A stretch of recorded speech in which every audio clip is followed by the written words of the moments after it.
So I'm working on the drill, and I need a new bearing for this.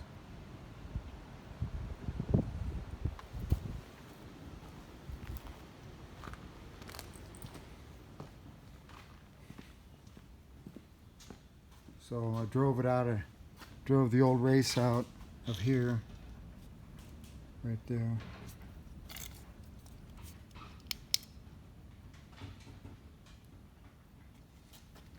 And I was able to get a number off the race and get a new bearing. So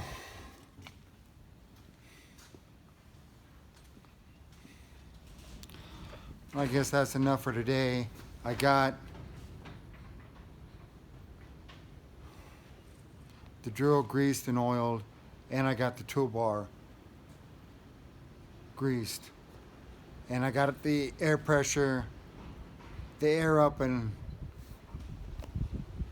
the toolbar and the drill and the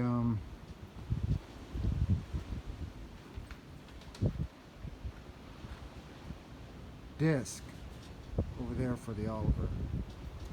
So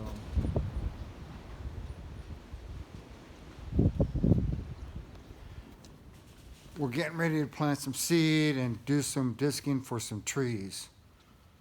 So this is John Rudy with Rudy Racing, signing off.